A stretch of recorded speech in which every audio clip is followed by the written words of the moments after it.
I don't know anyone as of this point who's saying, I'm going to run back to the UK because it's all a bit hot here. There is now increased fronts, I suppose, in this war. Perhaps not unsurprising, but it does show you the scale. And there's some fantastic reporting in the Times today about all of the links between these countries, about the proxies, about the support for Iran, and crucially about the religious element to this. There's a fascinating article by Roger Boys about the sort of the reality on the ground and why this might draw in more countries than people expect. And we bear this in mind all the time. Iran is the main Shia country in the Middle East. Most of the other countries that surround it are Sunnis.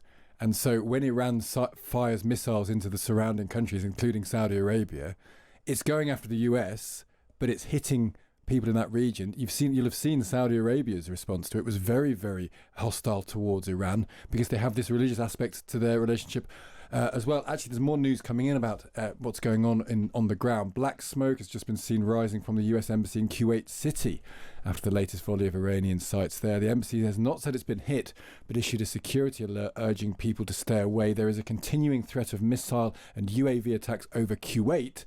Do not come to the embassy, the statement said. And we're also seeing video from Kuwait of a fighter jet crashing near a US base. The video shows a jet on fire and falling in a tailspin out of the sky. The video suggests that the jet came down near that American base in Kuwait. We'll bring you more news as soon as we get it. So that's Kuwait. We've just been talking about Beirut in Lebanon. The UK is also mounting an operation to support British nationals all around the Gulf. More than 94,000 Britons have registered their location and contact details to receive direct Foreign Office updates. Isabel Oakeshott, who is Talk's international editor, is based in Dubai. We can speak to her now. Morning, Isabel. Good morning. Well, I'm a little bit sceptical about some of the numbers that are being bandied around in UK media this morning about the scale of this potential evacuation. Here in Dubai, of course, naturally, tourists and those that didn't intend to be here for long are pretty rattled and understandably will probably want to get out. But the notion that citizens here, the British citizens who live here, are all trying to rush for the door is completely wrong. I don't actually know anybody who is a permanent resident here who is trying to get on any kind of plane to get out. Certainly the super rich may be leaving. That's what super rich people do when there's trouble. But I don't see like a massive evacuation of residents here. Of course, the situation is changing pretty much by the hour, but it isn't as if there's a sort of panic here. And how does it feel actually this morning there? What's happened? Anything happened overnight? Does it feel that things are settling down or ramping up? Right. So we had a quieter night last night. I'm based in the Dubai Marina, which was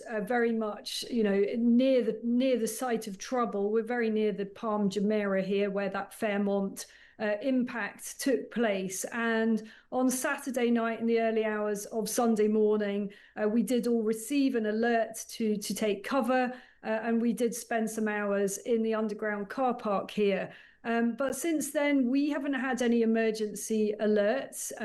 There was one in another part of Dubai this morning, but it was a quieter night overall. That said, there were a series of very loud blasts about 2 hours ago, which were quite unnerving. What is reassuring is that the UAE has the Terminal High Altitude Area Defence System, the THAAD system. Not many countries have that.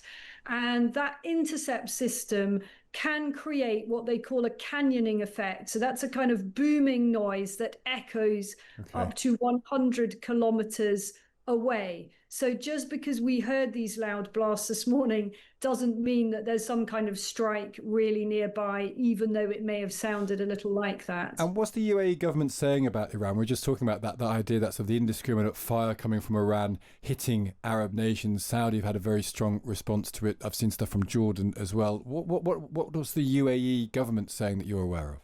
Well, the UAE's relations with Iran have been pragmatic. The leadership here has no truck with Iran's extremist Islamism. It has no truck with that regime and its interpretation of Islam. On the contrary, but the reason that the UAE has flourished in so many ways is because it takes this very pragmatic approach to diplomatic relations in the region. And if you go to the shops and supermarkets here, you will see that they're full of Iranian produce. Trade is still vibrant, or has been, between the two countries. And I think that there is probably fury that this has happened. And perhaps the strategy by the crazy mad mullah regime in its death throes was to try to hurl things around in the hope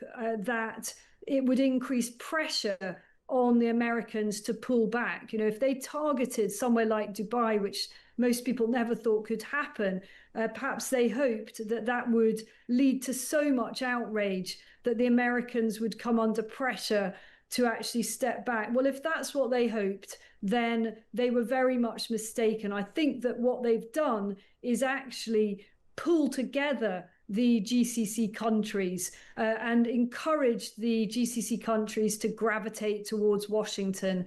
And I don't speak from any particular well-sourced information here, but I would not be surprised if there is some strike back sometime in the next 12 to 24 hours. Just before you go, Isabel, you'll know this, Dubai divides opinion for a lot of people. What do you say to people that tell you this punctures the unreal Dubai dream?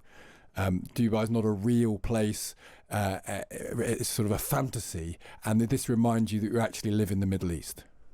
I don't think anybody who moved here is under any illusions about where we live. I look across the Arabian Gulf every morning and know that Iran is on the other side.